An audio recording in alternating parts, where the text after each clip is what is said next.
আলাইকুম। For the people, by the people, of the people, সব উৎসর মূল জনগণ, জনগণই সব।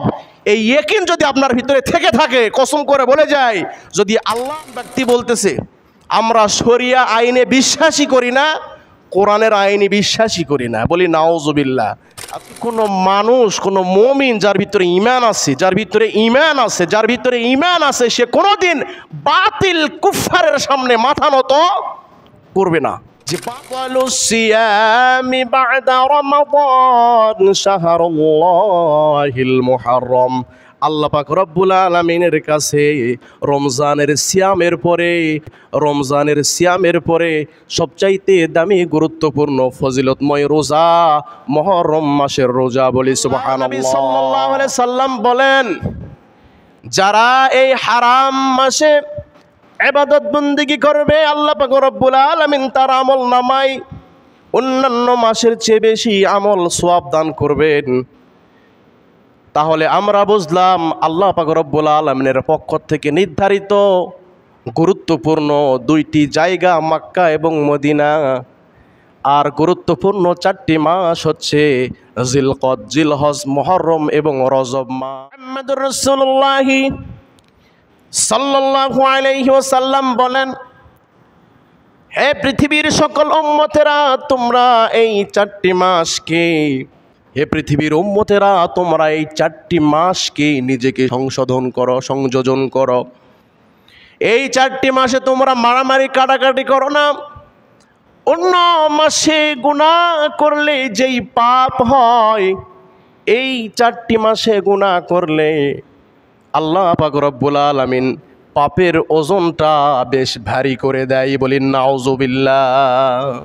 যদি কোনো মুসলমান উম্মত এই চারটি মাসে কোনো ইবাদত করে, কোনো বন্দেগী করে, আল্লাহ পাক রব্বুল আলামিন অন্যান্য মাসের চাইতে এই চারটি মাস ইবাদতের সওয়াব বেশি দান করেন। সুবহানাল্লাহ। সাল্লাল্লাহু আলাইহি সাল্লাম মুসলিম শরীফের একটি হাদিসে বলেন, সিয়ামি আশুরা আহতাসিবু আলাল্লাহি আন ইউকাফিরা সানাতাল্লাতী ক্বাবলাহু। যদি কোনো মুমিন মুহররমের 10 তারিখে একটি রোজা পালন করে, এখানে আল্লাহ রাসূল মুহররমের 10 তারিখ আশুরা 10 তারিখকে উল্লেখ করেছেন। যদি কোনো উম্মত রোজা রাখে, আল্লাহর নবী এর ফজিলত বর্ণনা করেন, ওই বান্দা বান্দীদের পিছনের 1 বছরের গুনাহ আল্লাহ তাআলা মাফ করে দিবেন। সুবহানাল্লাহ। আসসালামু আলাইকুম ওয়া রাহমাতুল্লাহি ওয়া বারাকাতুহু। আলহামদুলিল্লাহ, আলহামদুলিল্লাহি ওয়া কাফা ওয়া সালামুন আলা ইবাদিহিল্লাযীনা ইসতাফা, أما بعد فأعوذ بالله من الشيطان الرجيم. بسم الله الرحمن الرحيم. قال الله تعالى في كلامه المجيد وفيه فرقانه الحميد. أعوذ بالله من الشيطان الرجيم. بسم الله الرحمن الرحيم. إن عدة الشهور عند الله 12 شهرا في كتاب الله يوم خلق السماوات والأرض منها 4 حرم. صدق الله العظيم. قال رسول الله صلى الله عليه وسلم أفضل الصيام بعد رمضان شهر الله المحرم، أو كما قال عليه الصلاة والسلام. ما كان محمد أبا أحد من رجالكم ولكن رسول الله وخاتم النبيين وكان الله بكل شيء عليما. إن الله وملائكته يصلون على النبي يا أيها الذين آمنوا صلوا عليه وسلموا تسليما اللهم صل على وعلى آل سيدنا شفيعنا محمد আলহামদুলিল্লাহ। সমস্ত তারিফ, সমস্ত প্রশংসা মহান রব্বুল আলামিনের জন্য, যে মালিক আমাদেরকে দুনিয়াবী সকল কাজকর্ম, সকল দায় দায়িত্ব থেকে ফারেক করে পবিত্র মুহররম মাসের 8 তারিখ 1447 হিজরি সন 20 আষাঢ় 1432 বঙ্গাব্দ 4 জুলাই 2025 ঈসাই সন। আল্লাহ পাক রব্বুল আলামিন আমাদেরকে জুমার নামাজ আদায় করার জন্য কিছু সময়ের জন্য কিছু কথা বলার, শোনার আমাদের সকলকে তৌফিক দান করেছেন। আল্লাহ তাআলার দরবারে দিল থেকে পড়ি আলহামদুলিল্লাহ। আল্লাহ তাআলার দরবারে শুকরিয়া আদায় করি যে আল্লাহ তাআলা আমাদেরকে আখিরে জামানার নবী মুহাম্মদুর রাসূলুল্লাহ সাল্লাল্লাহু আলাইহি ওয়াসাল্লাম, আল্লাহ পাক শ্রেষ্ঠ নবীর শ্রেষ্ঠ উম্মত আমাদেরকে বানিয়েছেন। সেই নবীর উম্মত হয়ে আর একবার শুকরিয়া জ্ঞাপন করি আলহামদুলিল্লাহ। সম্মানিত উপস্থিতি, আল্লাহ পাক রব্বুল আলামিন পবিত্র কোরআনুল কারীমের সূরা তাওবার 36 নম্বর আয়াতে বলেন, ইন্না ইদ্দাতাশ শুহুরি ইনদাল্লাহি 12 শাহরান ফি কিতাবিল্লাহি ইয়াওমা খালাকাস সামাওয়াতি ওয়াল আরদা মিনহা আরবাআতুন হুরুম। আল্লাহ পাক রব্বুল আলামিন এই আয়াতে বলেন, যেই দিন থেকে আল্লাহ পাক আসমান এবং জমিন সৃষ্টি করেছেন সেই দিন থেকে গণনার মাস হচ্ছে 12টি। আল্লাহ পাক যেই দিন থেকে আসমান জমিন সৃষ্টি করেছেন সেই দিন থেকে গণনাকৃত মাস 12টি। এটা এমন নয় যে কোনো একজন ব্যক্তি এই 12 মাসকে নির্ধারিত করেছে, সেই অনুপাতে চলে আসতেছে, এটা এমন নয়। এটা স্বয়ং আল্লাহ পাক রব্বুল আলামিনের পক্ষ থেকে একটা নির্ধারিত গণনার মাস হচ্ছে 12টি। এটা রয়েছে আল্লাহ তাআলার লৌহে মাহফুজে লিপিবদ্ধ রয়েছে। এই 12টি মাসের ভিতরে আল্লাহ পাক রব্বুল আলামিন বলেন, মিনহা আরবাআতুন হুরুম, 4টি মাস আছে যে মাসকে আল্লাহ পাক কোরআনে হারাম মাস বলেছেন। মিনহা আরবাআতুন হুরুম, এই 4টি মাস হারাম। 12 মাসের ভিতরে কয়টি মাস হারাম? 4টি মাস হারাম। যখন কোনো জায়গা এবং সময়, যখন কোনো জায়গা এবং সময়ের প্রেক্ষিতে আল্লাহ পাক কোরআনে হারাম শব্দ ব্যবহার করে, তখন বুঝবেন যে ওই শব্দটা, ওই জায়গাটা, ওই সময়টা আল্লাহ পাক রব্বুল আলামিনের কাছে শ্রেষ্ঠ এবং উত্তম এবং অতি গুরুত্বপূর্ণ। সুবহানাল্লাহ।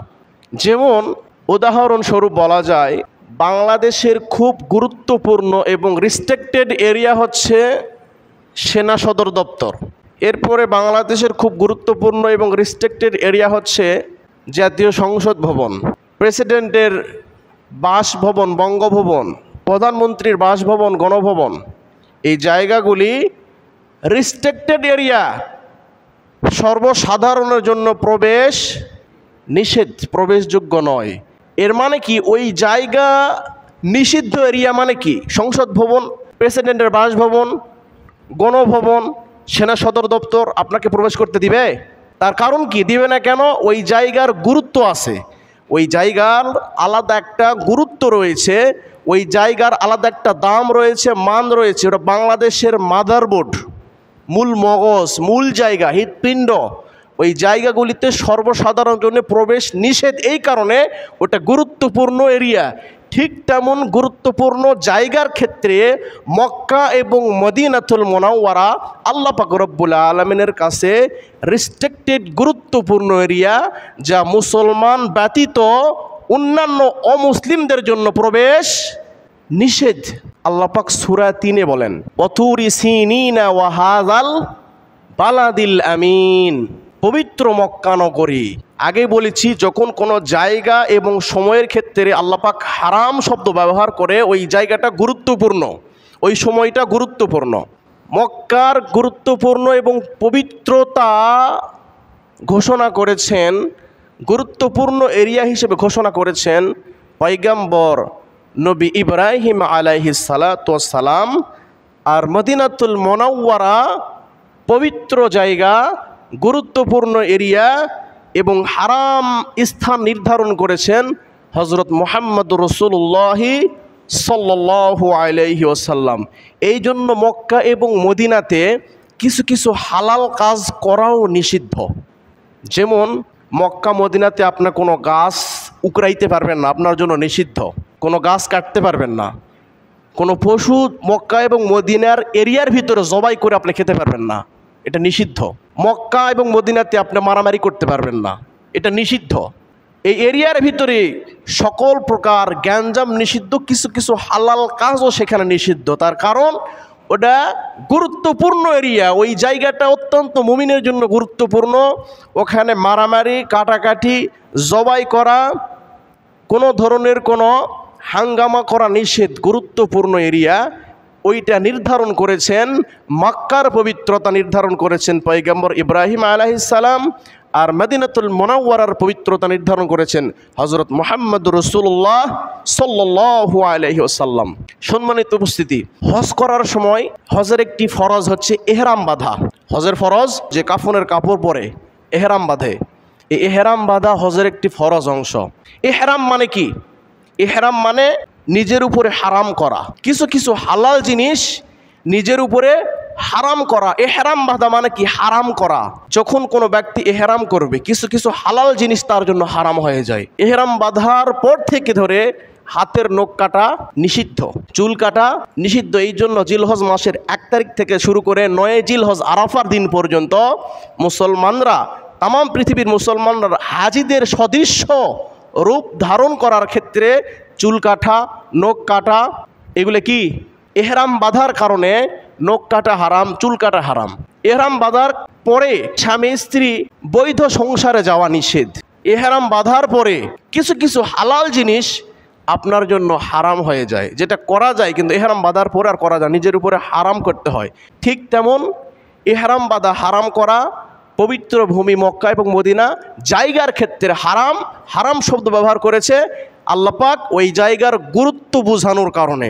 এখন আসেন সময়ের ক্ষেত্রে হারাম। আল্লাহ পাক রব্বুল আলামিন বলেন মিনহা আরবাআতুন হুরুম, আল্লাহর 12টি মাস গণনার ভিতরে 4টি মাস হারাম মাস, গুরুত্বপূর্ণ মাস। নবীজি সাল্লাল্লাহু আলাইহি সাল্লাম বলেন জিলকদ 2 নাম্বার, জিলহজ 3 নাম্বার, চলতেছে যে মাস মুহররম। এই টানা সালাসা 3 মাস নিষিদ্ধ মাস। আল্লাহ নবী সাল্লাল্লাহু আলাইহি সাল্লাম হাদিসে ব্যাখ্যা করেছেন এই 3টি মাস টানা নিষিদ্ধ হারাম মাস। আরেকটি মাস নবীজি বলেন রজব মাস। এই 4টি মাস গুরুত্বপূর্ণ হারাম মাস। কেন? পৃথিবীর সমস্ত মুসলিম দেশ থেকে হজের জন্য মক্কা এবং মদিনাতে রওনা করবে। হজের পথকে সহজ করার জন্য নবীজি সাল্লাল্লাহু আলাইহি সাল্লাম বলেন পৃথিবীর সমস্ত মুসলিম দেশগুলিতে এই 4টি মাস যুদ্ধ করাও পর্যন্ত নিষিদ্ধ। তার কারণ যদি যুদ্ধ লেগে যায় মুসলমানরা হজ করতে যেতে পারবে না। জিলকদ মাসে হজে যাবে, জিলহজ মাসে হজ সম্পাদন করবে, মুহররম মাসে হজ শেষ করে নিজ দেশে ফিরে আসবে। আর রজব মাসকে নিষিদ্ধ করেছে, হারাম করেছে। কেন? এই রজব মাসে সমস্ত পৃথিবী থেকে মুসলমানেরা উমরাহ আদায় করার জন্য যাবে মক্কা মদিনাতে। এই জন্য এই 4টি মাস হজের গুরুত্ব বজায় রাখার জন্য মুসলিম দেশগুলিতেও যদি যুদ্ধ লেগে যায়, নবীজি বলেন যুদ্ধ করা নিষেধ, অস্ত্র উত্তোলন করা নিষেধ। কুফার কাফেরদের পক্ষ থেকে যদি যুদ্ধ চাপিয়ে দেওয়াও হয়, তাহলে নবীজি বলেন মুসলিম রাষ্ট্রের দায়িত্ব হবে সেই যুদ্ধ বাঁধিয়ে না ফেলে সেটাকে প্রতিহত করার। এই 4টি মাসকে যুদ্ধ করার জন্য আল্লাহর রাসূল নিষেধ করেছেন। এই 4টি মাস মারামারি, কাটাকাটি, যুদ্ধ বিগ্রহ করার জন্য নিষেধ করেছেন, হজের পথকে সহজ করার জন্য। সম্মানিত উপস্থিতি, হারাম জায়গা এবং হারাম সময়। হারাম জায়গা মক্কা এবং মদিনা, হারাম সময় এই 4টি মাস জিলকদ, জিলহজ, মুহররম, রজব। হারাম জায়গাতে কেউ যদি সওয়াবের কাজ করে, যেমন মক্কা এবং মদিনা, এই গুরুত্বপূর্ণ 2টা জায়গাতে কেউ যদি সওয়াবের কাজ করে, তাহলে তার ক্ষেত্রে নবীজি বলেন মদিনাতে 100 গুণ ইবাদত করার সওয়াব দান করেন। সুবহানাল্লাহ। আপনি এখানে নামাজ পড়লে যে সওয়াব, মদিনাতুল মুনাওয়ারায় 100 গুণ। সুবহানাল্লাহ। আপনি এখানে 2 রাকাত নামাজ আদায় করলে যেই সওয়াব, মক্কাতুল মুকাররমায় ইবাদত করলে 2 রাকাত নামাজ আদায় করলে 1000 গুণ সওয়াব বেশি। সুবহানাল্লাহ। হারাম জায়গাতে, গুরুত্বপূর্ণ জায়গাতে আপনি ইবাদত করলে সেটার সওয়াবও বেশি। ওই 2টা গুরুত্বপূর্ণ জায়গায় যদি কোনো পাপ করেন সেটার পাপের ওজনও বেশি। ঠিক তেমন এই 4টি মাস বিশ্বনবী মুহাম্মদুর রাসূলুল্লাহ সাল্লাল্লাহু আলাইহি ওয়াসাল্লাম বলেন, হে পৃথিবীর সকল উম্মতেরা তোমরা এই 4টি মাসকে, হে পৃথিবীর উম্মতেরা তোমরা এই 4টি মাসকে নিজেকে সংশোধন করো, সংযোজন করো। এই 4টি মাসে তোমরা মারামারি কাটাকাটি করো না। অন্য মাসে গুনাহ করলে যেই পাপ হয়, এই 4টি মাসে গুনাহ করলে আল্লাহ পাক রব্বুল আলামিন পাপের ওজনটা বেশ ভারী করে দেয়। বলেন নাউজুবিল্লাহ। যদি কোনো মুসলমান উম্মত এই 4টি মাসে কোনো ইবাদত করে, কোনো বন্দেগী করে, আল্লাহ পাক রব্বুল আলামিন অন্যান্য মাসের চাইতে এই 4টি মাস ইবাদতের সওয়াব বেশি দান করেন। সুবহানাল্লাহ। কাজে এই 4টি মাস সমস্ত উম্মতদের জন্য গুরুত্বপূর্ণ মাস। এই হারাম 4টি মাসের অন্তর্ভুক্ত হচ্ছে আরাফার দিন, জিলহজ মাসের 10 তারিখ আমরা যে কুরবানি করি, গুরুত্বপূর্ণ মাসের অন্তর্ভুক্ত কুরবানি করা। এই গুরুত্বপূর্ণ মাসের অন্তর্ভুক্ত হচ্ছে শবে মেরাজ সংগঠিত হয়েছিল এই গুরুত্বপূর্ণ মাসে। শুধু তাই নয় যে আল্লাহর নবী আশুরার ফজিলত বর্ণনা করেছেন। এই আশুরার ফজিলতময় বরকতময় দিন হচ্ছে গুরুত্বপূর্ণ দিন মুহররমের 10 তারিখ, হারাম মাসের অন্তর্ভুক্ত। আল্লাহর নবী সাল্লাল্লাহু আলাইহি সাল্লাম বলেন, যারা এই হারাম মাসে ইবাদত বন্দেগী করবে আল্লাহ পাক রব্বুল আলামিন তার আমল নামায় অন্যান্য মাসের চেয়ে বেশি আমল সওয়াব দান করবেন। তাহলে আমরা বুঝলাম আল্লাহ পাক রব্বুল আলামিনের পক্ষ থেকে নির্ধারিত গুরুত্বপূর্ণ 2টি জায়গা মক্কা এবং মদিনা, আর গুরুত্বপূর্ণ 4টি মাস হচ্ছে জিলকদ, জিলহজ, মুহররম এবং রজব মাস। আমাদের জানা উচিত এবং মানা উচিত এই 4 মাসে অন্যান্য মাসের চাইতে এই 4টি মাসে আমাদেরকে সংশোধন করে চলতে হবে। কারণ আপনি সওয়াবটা করলেও এটার ফজিলত আপনি দ্বিগুণ পাবেন, পাপ করলেও সেটার পাপের যে একটা ভারী ওজন এটা আপনার দ্বিগুণ হবে। আল্লাহ পাক আপনাকে আমাকে পাপাচার কাজ থেকে বিরত থাকার তৌফিক দান করুন, আল্লাহুম্মা আমিন। সম্মানিত উপস্থিতি, মুহররম মাসের ফজিলত নবীজি সাল্লাল্লাহু আলাইহি সাল্লাম বলেন, আফদালুস সিয়ামি বা'দা রমাদান শাহরুল্লাহিল মুহররম। আল্লাহ পাক রব্বুল আলামিনের কাছে রমজানের সিয়ামের পরে সবচাইতে দামি গুরুত্বপূর্ণ ফজিলতময় রোজা মুহররম মাসের রোজা। বলি সুবহানাল্লাহ। আল্লাহর কাছে রমজানের পরে আফদালুস সিয়াম বা'দা রমাদান শাহরুল্লাহিল মুহররম, রমজানের পরে যদি গুরুত্বপূর্ণ দামি কোনো রোজা থেকেই থাকে সেই রোজা এই মুহররমের মাসের রোজা। এই পুরা মুহররম মাসের আপনি যেই দিন রোজা রাখেন না কেন সেই দিনটাই আল্লাহর কাছে রমজানের পরেই এই রোজার আল্লাহর কাছে গুরুত্বপূর্ণ। সুবহানাল্লাহ। সম্মানিত উপস্থিতি, এই মুহররম মাসের 10 তারিখের বিশেষ ফজিলতের কথা আল্লাহ নবী সাল্লাল্লাহু আলাইহি সাল্লাম বর্ণনা করেছেন। নবীজি সাল্লাল্লাহু আলাইহি সাল্লাম মুসলিম শরীফের একটি হাদিসে বলেন, সিয়ামি আশুরা আহতাসিবু আলাল্লাহি আন ইউকাফিরা সানাতাল্লাতী ক্বাবলাহু। যদি কোনো মুমিন মুহররমের 10 তারিখে একটি রোজা পালন করে, এখানে আল্লাহ রাসূল মুহররমের 10 তারিখ আশুরা 10 তারিখকে উল্লেখ করেছেন। যদি কোনো উম্মত রোজা রাখে, আল্লাহর নবী এর ফজিলত বর্ণনা করেন, ওই বান্দা বান্দিদের পিছনের 1 বছরের গুনাহ আল্লাহ তাআলা মাফ করে দিবেন। সুবহানাল্লাহ। পিছনের 1 বছরের গুনাহ আল্লাহ তাআলা মাফ করে দিবেন। আর ইতিপূর্বে আমরা একটি হাদিস শুনেছিলাম, জিলহজ মাস পড়ার সঙ্গে সঙ্গে সিয়ামি আরাফাতা আন ইউকাফিরা সানাতাল্লাতী ক্বাবলাহু ওয়াস সানাতাল্লাতী বা'দাহু। জিলহজ মাসের রোজার ফজিলত হচ্ছে আগের 1 বছর পরের 1 বছরের গুনাহ মাফ।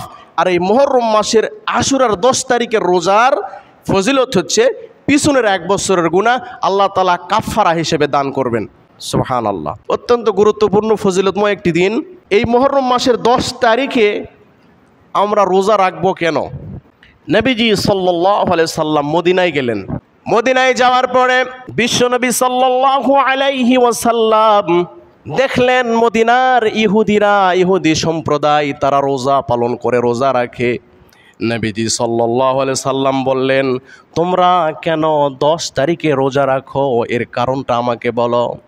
মদিনার ইহুদিরা বললেন, ইয়া রাসূলুল্লাহ, আমরা ইহুদি সম্প্রদায় এই 10 তারিখে রোজা রাখার কারণ হলো আমাদের নবী, আমাদের পয়গম্বর মুসা আলাইহিস সালাম, এই মুসা আলাইহিস সালামের উম্মত বনি ইসরাইল, এই বনি ইসরাইল সম্প্রদায়কে আল্লাহ পাক রব্বুল আলামিন ফেরাউনের কবল থেকে মুক্তি দিয়েছিলেন এই মুহররমের 10 তারিখে। আমাদের নবী মুসা পয়গম্বর আল্লাহর কাছে শুকরিয়া আদায় করে এই 10 মুহররম রোজা রেখেছিল। সেই অনুসরণে আমরাও 10 তারিখে রোজা রাখি। সুবহানাল্লাহ। নবীজি সাল্লাল্লাহু আলাইহি সাল্লাম বলেন, হে সাহাবীরা, সুমু খালিফু ফিহিল ইয়াহুদ সুমু ক্বাবলাহু ইয়াওমান আও বা'দা ইয়াওম। আমি যদি বেঁচে থাকি, তোমরা যদি বেঁচে থাকো, আগামী বছর এই ইহুদিদের বিরুদ্ধাচরণ করে তারা রাখে 10 তারিখে একটা, আমরা আগামী বছর যদি হায়াত পাই আমরা রোজা রাখবো 2টা। সুবহানাল্লাহ। আমরা যদি আগামী বছর পর্যন্ত হায়াত পাই আমরা রাখবো 2টা। ইহুদিরা রাখে একটা, আমরা রাখবো কয়টা? 2টা।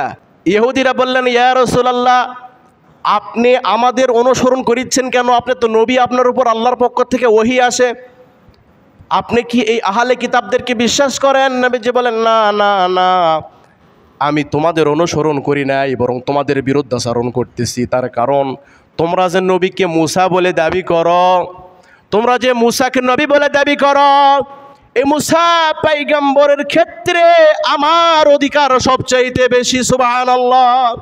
তার কারণ মুসাও পয়গম্বর, আল্লাহ পাক রব্বুল আলামিন আমাকেও পয়গম্বর হিসেবে পৃথিবীতে প্রেরণ করেছেন। মুসাও যেমন পয়গম্বর, আমিও তেমন পয়গম্বর, কিন্তু আল্লাহ পাকের কাছে আমার গুরুত্বপূর্ণ সব পয়গম্বরের চাইতে বেশি। বলি সুবহানাল্লাহ। এই জন্য মুসা নবীর প্রতি আমাদের হকটাও বেশি। নবীজি বলেন, আগামী বছর আমরা যদি হায়াত পাই তাহলে কয়টা রাখবো? 2টা। ক্বাবলাহু ইয়াওমান আও বা'দা ইয়াওম, 10 মুহররমের আগের দিন একটা অথবা 10 মুহররমের পরের দিন একটা, অর্থাৎ হয় 9-10 মুহররম অথবা 10-11 মুহররম। সেই প্রেক্ষিতে আমাদের রোজার তারিখ হচ্ছে আগামী শনিবার রবিবার অথবা রবিবার সোমবার। ইনশাআল্লাহ এই 2টা রোজা আমরা সকলে আদায় করব। বলি ইনশা, সকলে আওয়াজ দিয়ে বলি ইনশা আল্লাহ, যদি চায় আমরা আদায় করব ইনশাআল্লাহ। এই 2টা রোজার ফজিলত আগে বর্ণনা করেছি। আপনার আমার পিছনের 1 বছরের গুনাহ আল্লাহ তাআলা কাফারা হিসেবে দান করবেন, মাফ করবেন। রবিবার অথবা সোমবার। জি, সম্মানিত উপস্থিতি, এই দিনের কিছু ঘটনা সংঘটিত হয়েছিল। ঐতিহাসিকগণ বর্ণনা করেন, আশুরা 10 মুহররম ঐতিহাসিক গ্রন্থের মতে ইতিপূর্বে কিছু ঘটনা সংঘটিত হয়েছিল। পৃথিবীতে প্রথম যেই দিন আল্লাহ পাক রব্বুল আলামিন আসমানকে আসমানের জায়গায়, জমিনকে জমিনের জায়গায় রেখে দিয়েছিলেন, এই পৃথিবীর জমিনকে উর্বর তৈরি করার জন্য, জমিনের উর্বরতার জন্য আল্লাহ পাক আসমান থেকে বৃষ্টি নাজিল করেছেন। প্রথম বৃষ্টি, সেই তারিখটা ঐতিহাসিকগণ লেখেন 10ই মুহররম। বলি সুবহানাল্লাহ। আসমান থেকে প্রথম বৃষ্টি নাজিল হয়েছিল। শুধু তাই নয়, এই পৃথিবী যেই দিন ধ্বংস হবে, সম্মিলিত যেই দিন কিয়ামত সংঘটিত হবে, সকল পৃথিবী যেদিন ধ্বংস হয়ে যাবে, কিতাবুল ফিতানে কিয়ামতের আলামতের বর্ণনা অনুযায়ী জুমার দিন 10ই মুহররম সূর্য অস্তের আগে আসরের নামাজের পরে এই মধ্যবর্তী সময়ে পৃথিবীটা ধ্বংস হয়ে যাবে। ওই দিনটাও হবে আশুরার দিন, দিনটা হবে 10 মুহররম, দিনটা হবে জুমার দিন। সম্মানিত উপস্থিতি, ওই দিনে আরও ঐতিহাসিকগণ লেখেন, হযরত মুসা আলাইহিস সালাতু ওয়াস সালাম, আগেই বলেছি যে ফেরাউনের কবল থেকে মুক্তি দিয়েছিলেন বিধায় শুকরিয়া স্বরূপ ইহুদিরা রোজা রাখে।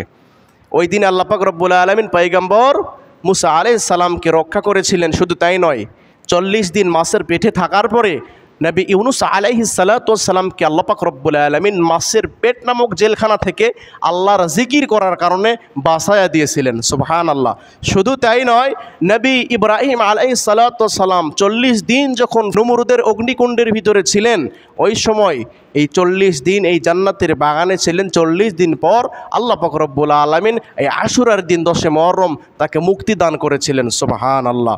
আর সবচাইতে হৃদয় বিদারক ঘটনা 10 মুহররম আমার আপনার কলিজার টুকরা হৃদয়ের স্পন্দন জনাবে মুহাম্মদুর রাসূলুল্লাহ সাল্লাল্লাহু আলাইহি সাল্লাম তিনার কলিজার টুকরা নাতি ইমাম হুসাইন রাদিয়াল্লাহু তাআলা আনহুকে কারবালার জমিনে নির্মমভাবে শহীদ করা হয়েছিল।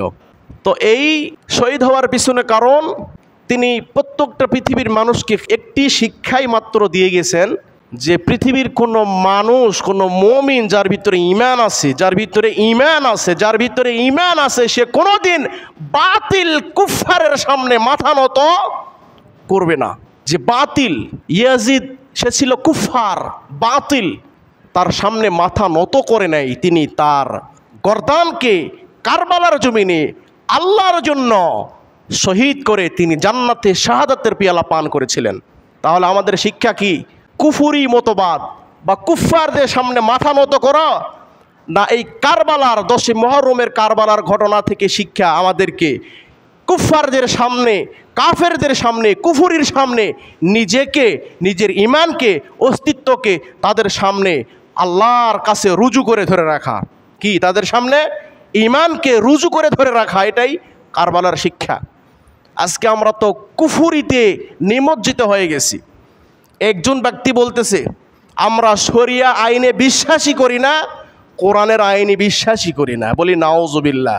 আচ্ছা বলেন, তার ঈমান আছে না চলে গেছে? এই জায়গায় যদি কেউ বলে কোরআনের আইন মানি না, তার ঈমান থাকবে না চলে যাবে? আর একদল বলতেছে ক্ষমতা আল্লাহর নয়, ক্ষমতা মালিকের নয়, ক্ষমতা রবের নয়, ক্ষমতা জনগণের। কি নাউজুবিল্লাহ বলবেন না সুবহানাল্লাহ বলবেন?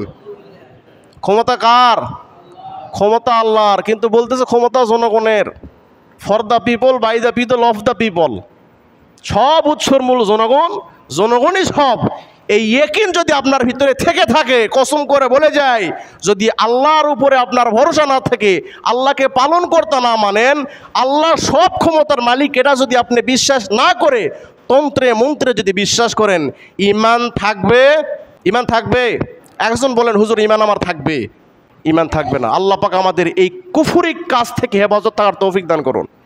আমি কোন আঙ্কেল কথা বলেছি, যারা বোঝার দরকার বুঝেছেন। আল্লাহ পাক এই কুফুর থেকে আমাদেরকে বাঁচায় দেন, এই কুফুর থেকে আমাদেরকে বাঁচায় দেন, এই শিরিক থেকে আমাদেরকে বাঁচায় দেন। আল্লাহুম্মা আমিন। আল্লাহ পাক রব্বুল আলামিন আমাদের সকলকে কবুল করুন এবং আমরা যেন এই মুহররমের রোজা সহি সালামতে আল্লাহর উদ্দেশ্যে আদায় করতে পারি। আল্লাহ তাআলা আমাদের সকলকে এই 2টি রোজা আদায় করার তৌফিক দান করুন। আল্লাহুম্মা আমিন। ওয়া আখিরি দাওয়াহুম আনিল হামদুলিল্লাহি রাব্বিল আলামিন ওয়া মা আলাইনা ইল্লাল বালাগ। আমরা সকলেই সুন্নত নামাজ আদায় করি ইনশাআল্লাহ।